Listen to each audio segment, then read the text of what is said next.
All right, Mopar people, welcome back to the channel. I'm just Mopar Joe. We are back on our 580 build again today. I'm trying to get the front cover on and the oil pan on and give you a little update about where it's at. I also added a few items in my room here because people were concerned about the echo inside here. The more stuff I add, the less it will be, so I'm doing it. So since last video, I have bolted our oil pump on.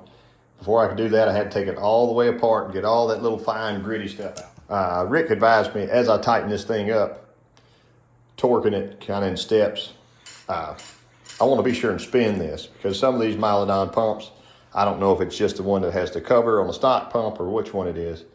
They can get a little funky and deformed as you're tightening, and mine is just as smooth as it could possibly be. Which I know that's backwards. You got to go yonder way. That's all in place now. It looks nice. It's clean. I did leave a little bit of fresh oil Lucas mix inside of it to help it prime. It's not going to have an issue, especially with the size of those lines and stuff. But either way, if it did have an issue, I could just undo a line and pour some oil through the top side of the line, just kind of filling it back up. Onward and upward. I want to check this cam button again for clearance. I know my cam's all the way back now. He had this chrome front cover on, and you can see it kind of was aggressively rubbing there. It's been dented around. I didn't do any of this. It was already like that. And at one point, it looks like our balancer bolts or something screwed into that, kind of dented that up. Either way, as a test fit, here's another thing. Those are kind of slotted out. There you are.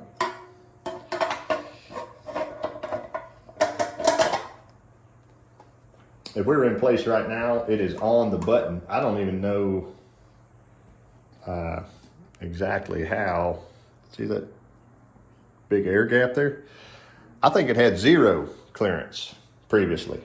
And I know the engine only had dyno time and a few track passes or something, but right now, we are rocking and rolling on that dude. So I have to clearance that button somehow, or the cover itself. But it looks like, again, our cover's already been whacked a few times. And there's a few ways of doing this. At Rick's place last time, we used his shop press and a couple, basically different size fittings or sockets where we could press from the inside and have a circle that would dimple it one way. And then if you went back the other way, it would double dimple it, kind of like an indention of sorts. On that button, I left that circlip in and left everything alone. I dented my cover out slightly to where I got my correct actual cam thrust. Onto a windage tray. I discussed this with our owner. I keep ending up buying 440 source stroker windage trays. Well, they're made for like 4.5 inch stroke like this. Like even some people would argue that that's still too much between the rod and the tray, but it's better than no tray, I think. Here's the tray that came out of there. Besides it being dirty, let me show you here is the comparison. So big groove cut here. I think that was done by Redone. Hole here, this section, a lot of that's cut out. So I told him I thought this 440 source tray looked better than this one, the 32006. I think they sell this. You can use it with the truck pan or with an internal pickup tube that goes here or back here. This would maybe get you through to your main bolt or something. We don't need any of that. So I think this will be a better scraper, for lack of a better term. Also, these louvers are open a little bit wider. Notice here they cut those two down pretty small, like 1.5 inches versus having 3 large ones. So it's a better piece. I said I would donate it to the cause if he wanted. He said, let's do it. So we got ample room underneath. It's a brand new clean piece, so I don't have to spend any time cleaning this one up. That'll save a little time. On our pan, the internal pickup, and all I've got to do is wipe her out one more time. I've washed all that out over the past couple days even. His fitting looks nice on the outside. It was all sealed, nothing was leaking. And I just took my little hammer and dimpled these back flat, just like anybody would, and wire wheeled so that I could get any old silicone off. But Pan still looks good. It looks like a couple little hickeys there, maybe from his drag link, but he's bought a new drag link. I had me order it from 440 Source, so it's here. Pan and windage tray on. The bottom end will be sealed up, the front end sealed up, oil pump on. We can flip her over and go back to business. I thought this was worth mentioning, since in a few videos ago I had an oil slinger rubbing the chain. You can check that right straight through here. We're looking really nice, plenty far away, and I've rotated it and watched just to be sure it doesn't have a weird weeble or wobble to it like my camera does right now. Also, this chain was in a Ziploc bag, and I've oiled that chain in the bag. I know it looks a little dry right now, but it is hung on the front of the engine for a few days. So before I sew this back up, I've got my Lucas 50/50 mix. I'm going to squirt on, just like that. Squirt it in there good. Let it soak just a few seconds, spin her over again, and go all the way around this dude. And we'll know for a fact that it's lubed, but you soak the chain to get in between those rollers on the inside. A lot of people don't realize that and just think they can dip it in a bucket and pull it out and put it in. When it soaks, it can finally get in all those little orifices and voids, I guess you'd say. Shout out to Goodson for getting me this awesome headstand. Rick Seaman was by the other day and he brought me his handy dandy spring compressor. I need to get with Goodson and get me a stouter compressor. I want to put my checking springs on so I can check the piston to valve clearance. And I don't usually work up this high, but I don't really mind it, I guess. But my compressor would compress, as I had a checking spring on, I think one of these two. It would compress enough for me to get the keepers out, but it wouldn't compress it enough to put them back in. So these springs are, I think, 350 on the seat and 800 open, something like that. I showed it in a different video. It's been a little while back. I apologize for the delay. But I did talk to the owner, and he said I can go ahead and check it, but he's almost 100% sure we're gonna have plenty. So I did seal up the front end the other day. We'll see if that was a mistake or not. I kind of like that being up high like that. I can see what I'm doing. If you'll recall, this engine's piston sticks out of the deck. It's above deck or just right with it. You can kind of rock it out if you have to. So I'm going to use the gasket that we're going with. It's 56 thousandths right now, not compressed, and they claim here 51 thousandths compressed. So we're going to take 5 off of whatever we measure here in just a second. So I played around a little bit. This is as tight as I can make this exhaust, and I think y'all will like it plenty. We are on 10 degrees on our balancer. Coming around 1, right there. I called it about 196. That should be plenty. A lot of people say 90 is a minimum. We figured out on my 512, and I had some really good comments about, you're gonna gain a little bit when you put that real spring in there. Push rod deflection and whatever else. But it was true. So I'll move over and check the intake real quickly. 15 before, or do 15-10 top dead center, both ways, just to have it written down. I like the information. If you want to see the results at home, closest I can get on the intake was 175 thousandths. So I think we got a mile of room. He was correct. I just had to verify, you know what I mean? Next step, I'm gonna swap our real springs back on and torque these heads down. That's a big step. You can see I got our lifters dropped into place. That is exactly the holes that they came out of. I had them in a marked box. This is the intermediate shaft that we're using. It is a brand new unit. Both these are Milodon, I do believe, but the old one had a little bit of wear on the teeth. And this thing only has dyno time and I think 2 passes on it or something. But the major difference here is the length right here. I know that's not exactly in line, but you'll get the idea. So this one is like 200 thousandths longer, and it is more correct for this big oil pump here.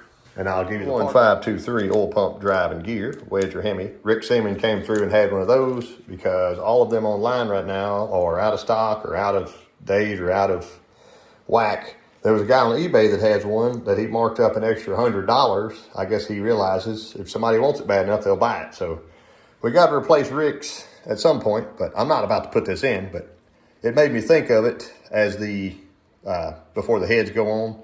I like to drop them in and be sure everything's happy. And I did that the other day, but I didn't do it on camera, so y'all would assume that I didn't, but I did. It's a lot tighter and nicer because of those gears. If you can study that real quick. That one had some wear on it, so she's been worn in, and looks like it may have had a hard life, a little bit of a hard life coming out before, kind of scratched up or something. But there we are. And just like that, the heads are bolted down. I brought these to Kuntz and Company in Arkadelphia, Arkansas. These are new pack springs put on. He said the other springs were pretty weak, especially for the cam car itself. Also, it had a couple bent valves. So they flowed these heads, new springs, checked the valve job, and they serviced them 4,000. So it says milled 4 there. So they are good to go now. I got them bolted back down with the ARP studs, and we can move on to rocker stuff. I went ahead and put these studs on, left them on from earlier. And if you'll notice, there's a number here that was stamped, and there's a number here that's stamped. I went back to my original video and found out which side they went to so I could get those back on the same side that he had them. I don't know if it matters, but at least we know that's where they were. My next call was to T&D about their rocker arms, and we got to get into those next. Real quick, I wanted to show you some push rods. This is what was in the engine when I got it. Let me roll them around. Whoop. 79, 61 comp cams, 80 thousandths wall, 9650. So at the time, I think he was in a bind and wanted his push rods quickly and ordered these off the shelf. They were also hollow, which we don't actually need in our situation because we're using the shaft mounted oiling system. I called Smith Brothers and I got 2 different links, and I'll show you that in just a second.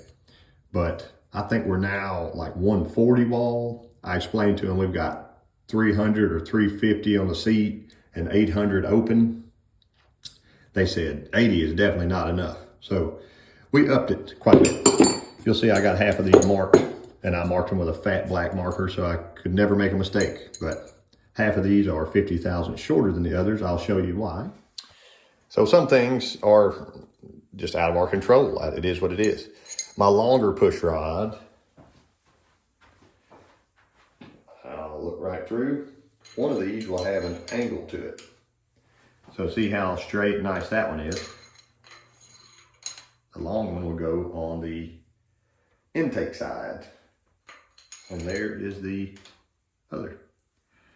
So this one is straight up and down. That one is at an angle. And I know they make offset lifters, but in order for my adjusters to be correct from what T&D recommends, I put them exactly where they wanted. And I had a good conversation with T&D yesterday as well. So this is the first set of T&Ds I've ever dealt with. And I did a little bit of inspection on them. I haven't taken them all the way apart yet. But my first question for the man was, what are these spacers made out of? And the answer was, it sounds pretty fancy, graphite impregnated nylon. So their shaft system works differently. Here's a 2-minute explanation of that. I'm used to Harlan Sharp stuff that has the roller bearings inside and a large diameter shaft. These have a little collar that actually gives you a smaller diameter shaft. So if I take my pieces off one by one, there's our spacer. Still uses a roller bearing, USA, right? The bearing looks very, very, very similar to the Harlan one, except it's a smaller diameter, so it can't be exactly the same. I like how it oils right there. See that little oiler to shoot the top of your spring. There's another oiler here. Hopefully you can see that, to shoot your roller, keep the roller nice and wet all the time. And then oiling through right there. We come to the back side so you can see it. I know it's a little dark right here. So oiling through there to hit your rollers. So everything's oiled and happy, but the man said they actually prefer push rod oiling because they know, this is it from T&D, that they would know that it's getting its own oil supply versus one of these on the shaft getting less oil or more oil. But we'll move him over now. So keep it in a happy order here. There's our oil holes. See them there. And if I flip this over, there are not any oil holes on the other side. And with all these spacers and stuff slipping and smoothing around, spinning around, you could very easily accidentally flip that shaft over and have the oil holes facing upward. And that would give you a very dry day for a little while there. I'm assuming it would be bad even on a dyno or whatever, but your rockers wouldn't last nearly as long that way. So I'm just going to continue taking these off little by little, clean each piece, put it back in order, clean out our shafts, and then we'll go back together. They got a little bit of what I would call burnishing on them. They're not actually scraped up or messed up or anything like that, but I'd like to get them cleaned inside and out just to be sure before we put them in the engine in case there was a big chunk of something that came out. They do have end plugs just like a Harlan Sharp does. So let me pop these apart clean and we'll be back. So I got them all torqued up. I'm ready to set my valves. I was all excited about it. I thought I might as well go through and just check those roller patterns. They've got to be right because these are T&D rockers and T&D is supposed to be the cat's meow. That roller, you can see where it used to ride.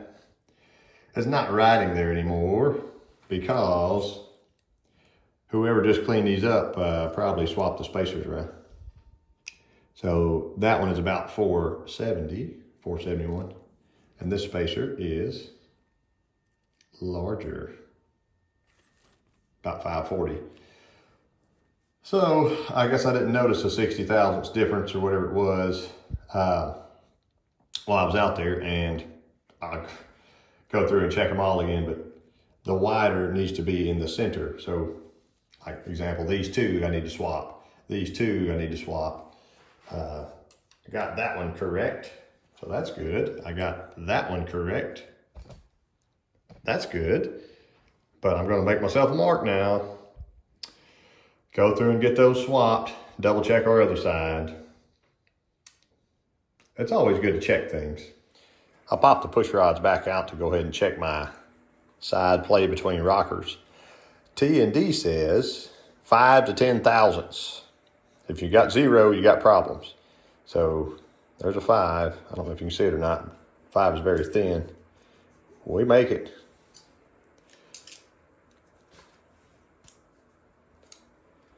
All the way across.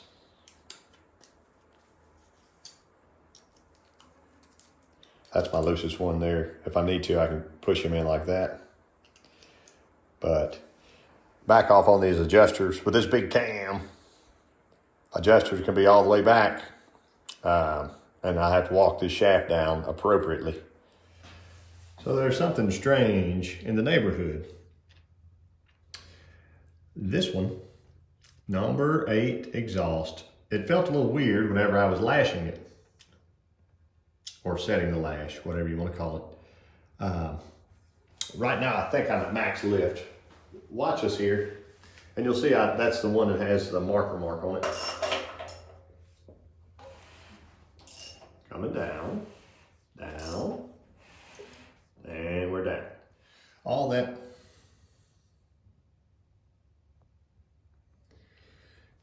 Everything here looks normal now. It's very hard to see with these heads. But our push rod won't spin, like barely. It barely spins. Previously, I couldn't get it to spin at all. Well, guess what? She's a rubber. Just barely. I found the old push rod. Notice our old push rod, if it'll focus.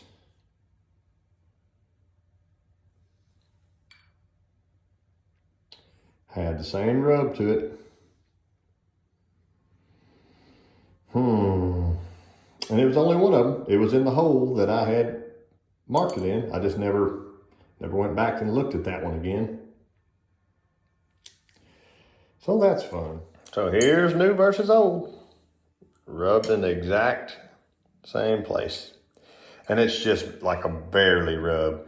The devil on my shoulder says, stick it back in there and run it.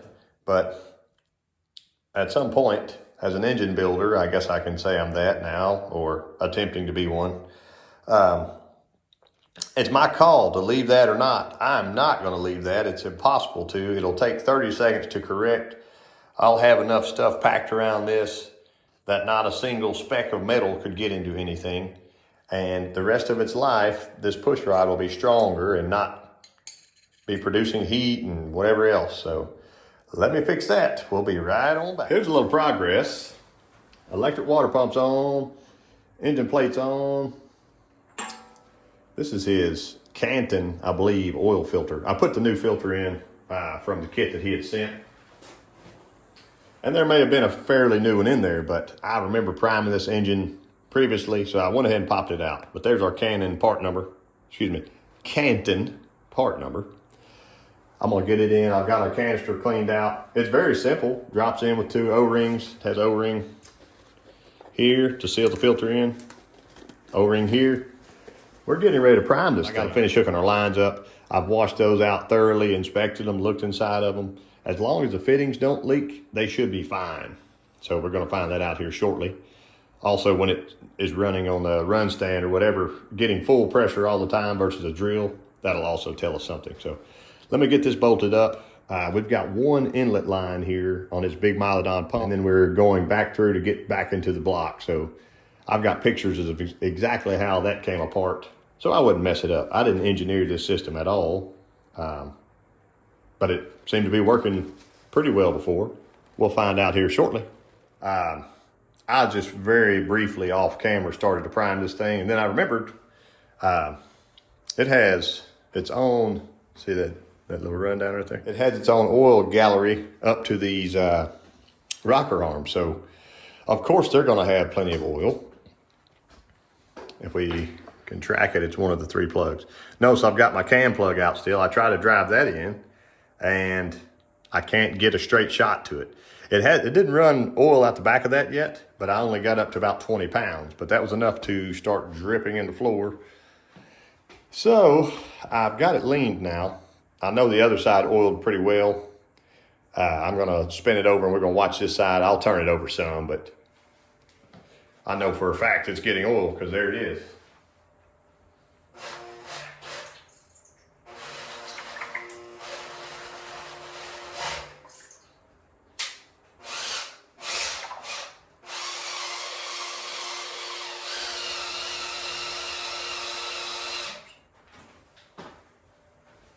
I got my big DeWalt in here to prime this dude. My Makita battery actually died. And you'll notice the intake's off because when I look down the ports with the gaskets, I got them cut now. The gaskets were actually hanging into the ports. So that was gonna stop our flow. We wanted to get that whole 400 CFMs these dudes flow. And I figured while I've got you here, I might as well show you our oil pressure while we're priming.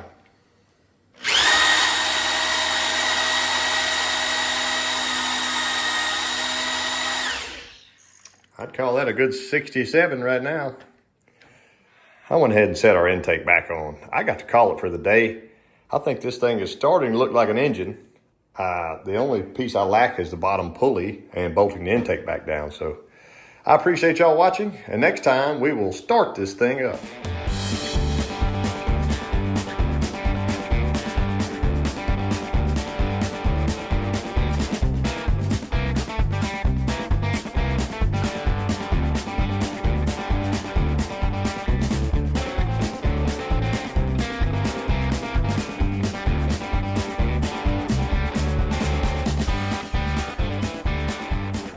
All right, Mopar people.